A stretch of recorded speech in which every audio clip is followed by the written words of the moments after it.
but it wasn't really boasted, right? Well, I don't know about that. I felt like they were giving it a big push. I don't feel like they were downplaying it or anything. Think about the time, Dave. What kind of big promotion did you see? There was no videos. There was nothing on MTV. I know there was no video promotion. That's for sure. The only thing that I saw at the time was when they finally did that Unleashed special from 1986. That was the only thing I could get my hands on or even sink my teeth into that had any sort of anything. Think about it. They weren't on Saturday Night Live. They weren't on The Tonight Show. Like, you didn't see them, like, out and about. Ed Loeffler had this kind of attitude, like, let them pay a ticket to go see them. I don't want to give it all away. That was his sort of, like, attitude about it. But if you think about it, it was a very risky gamble, which they won handily. For sure. They really scored on it, but very risky what they did. I mean... Yeah, and I was always surprised that the record company wanted to change the band's name, especially in light of the Black Sabbath comparison that The Last Rider made. Because usually the record company fights, like, really hard for you to keep the band name, even if you don't want that band name anymore. Yeah. And it just seems like such a slam dunk that you would still call it Van Halen when the people named Van Halen are still in the band. And I was always like, I can't believe the record company is asking them to change the name of the band. And not because the drummer and the guitarist are named Van Halen, but because it's such a well-known name. You know, we've had this conversation before, like, why are you going to risk that? And why are you going to potentially make less money? John Corabi, you know, you've mentioned this before, Dave. John Corabi tells a story that Motley Crue would have been paid a lot less to play live if they were playing as another name band instead of Motley Crue. It's true, but here's the way that flopped on them. Everybody goes, that's not Motley Crue. Like, almost like, listen, you buy a chocolate ice cream cone and you bite into it and it doesn't taste like chocolate. When it looks like chocolate, it's called chocolate on the label, and you asked for a chocolate ice cream cone and you bite into it and it tastes like butter pecan. I mean, you're going to be like, excuse me, I ordered chocolate. This is not chocolate. I mean, that's what they're going with. And let's be honest, okay? Think about the time. Dave was the brand. He was the face of the entire band. You know, think about how much more we knew about Eddie, Mike, and Al after Dave left the band. They were so much more brought to the forefront than they were before. Eddie playing was incredible and always at the forefront, but the face, the voice, everything was Dave. You showed someone a picture of Dave and they wouldn't say David Lee Roth. They'd say Van Halen. So he was sort of like, almost like the bat symbol. You know what I mean? Like, you see the bat symbol and you think Batman. It's like one of those things. And I think he was so ingrained. I mean, for Christ's sake, even the early days, the club owners would call him Van. He's such a big personality that they didn't realize how that they would overcome that. The way I see it with the Sammy thing is, Sammy was a known guy, right? So I think that they were going for almost like a Hassas thing. Like, let's put their names together, and this way they know the name says collab. You know what I mean? Like Van Hagar. It's a collaboration between Van Halen and Sammy Hagar. You know, kind of like the way Hagar and Halen kind of work together. It just seemed to flow. I mean, you know, if his last name was Gibson, I don't think they would have called it Van Gibson, but I think you could still keep the VH and, you know, you still keep the logo, and I think there was some sort of playing around there. It was probably a discussion that they had one afternoon in a board meeting, but I think that they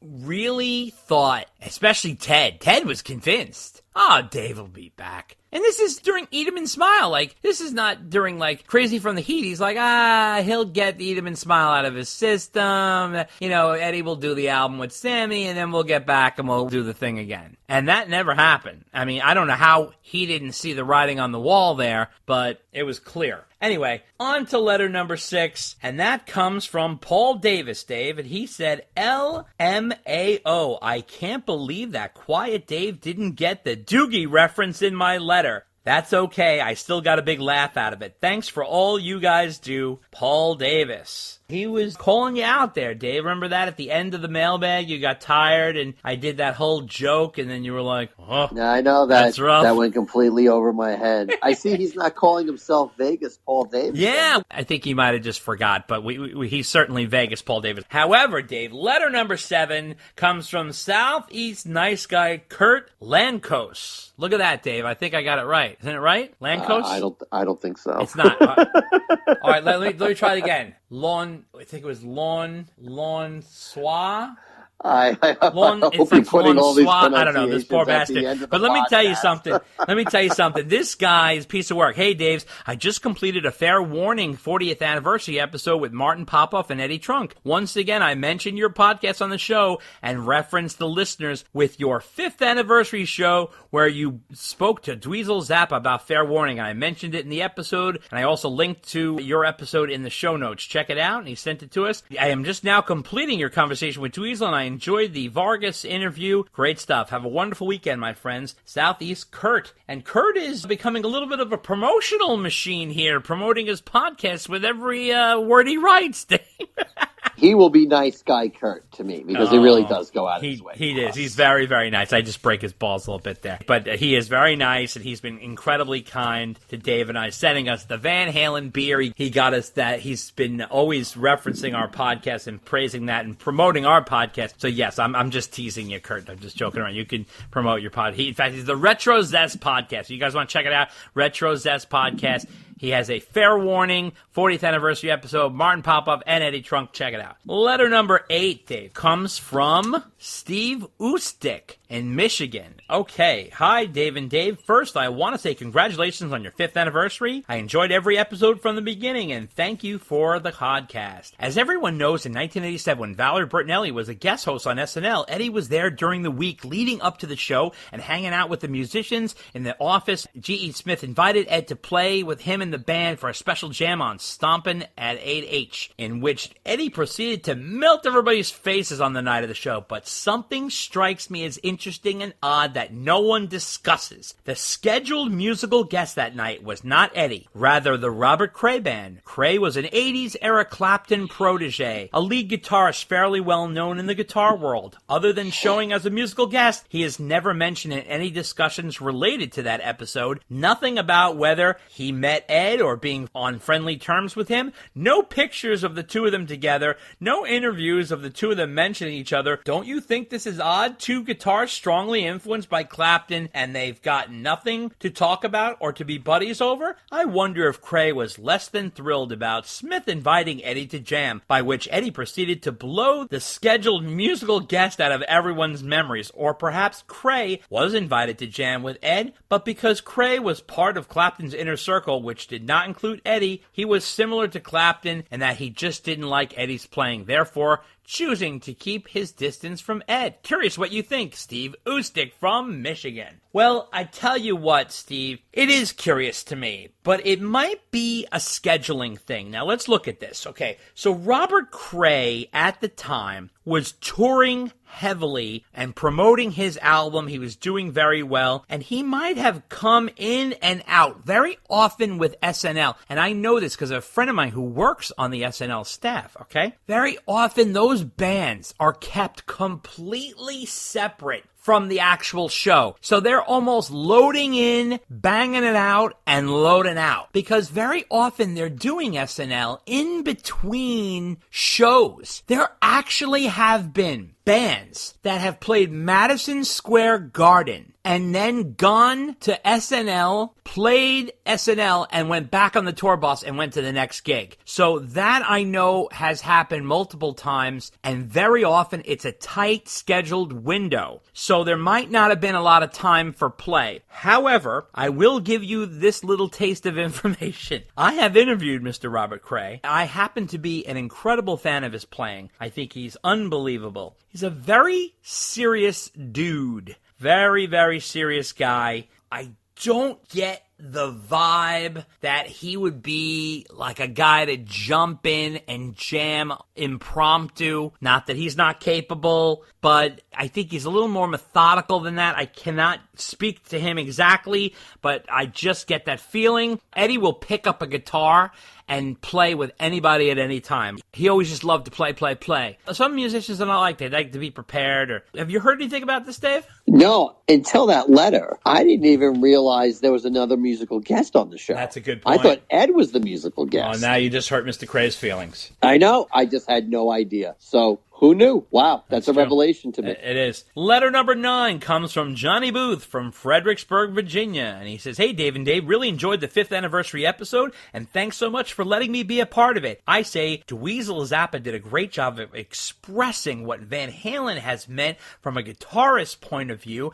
and I related to everything he said, and now I started listening to his podcast as well. He talked about Push Comes to Shove and wondering how that came about. And I think I recall Billy Corrigan asking Ed about it back in the 1996 interview he did with Ed from Guitar World magazine, and most likely because Dave was on a reggae kick, he was pushing the band to try to do a reggae tune. Push Comes to Shove was the result. Maybe someone can fact check that for me. Also, this morning, which is May 4th, I saw a post on the EVH Gear Instagram page promoting the release of new gear, and the guitarist in the video is Frankie Lindia, who played with Dave in Vegas. He's jamming a tune that calls back to a VH demo we called We Die Bold, and it was really cool to listen to, and I suggest anyone who hasn't heard it to check it out. That's all from me. Thanks as always for what you do, and stay frosty. Johnny Booth from Fredericksburg, Virginia. Well, Johnny, yes, Ed did say, for sure, I've heard him over and over say that Dave was looking to do some sort of a reggae vibe thing, but you know with Van Halen, whatever they do, it just comes out being Van Halen. So even though he was going for a reggae flavor, it's not exactly a reggae song, but it certainly pushed them in a different direction on that tune. And I want to say that Dweezil opened my eyes to that tune even more than I ever had before. I have gotten way more into that tune, and I really took to heart what he said. Although I'm not a musician, I know nothing about playing guitar, but listening to him and his passion for that song, and even following the intricacies of what he's talking about, I listen to it now with a whole new perspective on it. What do you think, Dave? That is a different kind of Van Halen song. It really is. Definitely not your typical one. There's a lot to like about that song. And you're right, Dweezil definitely adds an appreciation to that song that you wouldn't get just by listening to it. Absolutely. Letter number 10 comes from East Coast Rob, and he's known as Bob Yashevsky. I'm going to try it. Yashevsky. I hope that. It's a long Polish name, and it's not easy. Okay, so number 10 comes from East Coast Rob, and he says, "Hey, Daves, while on the nickname subject, I will be known as East Coast Rob unless East Coast has already been taken. I reside near Worcester, Massachusetts, and when you read my email..." Worcester. Worcester. Pronounced Worcester. What's with the C? I know it doesn't spell that way. Okay, Worcester. Pronounced. Right, I know. You're in that uppity crust of Connecticut up there. It's Worcester. It's Worcester. It's Worcester. All right, Worcester, Massachusetts. When you read my email the first time I emailed you guys, you nailed the pronunciation of my last name. Wow, I just fucked it up. Thanks for that. And on the the irony.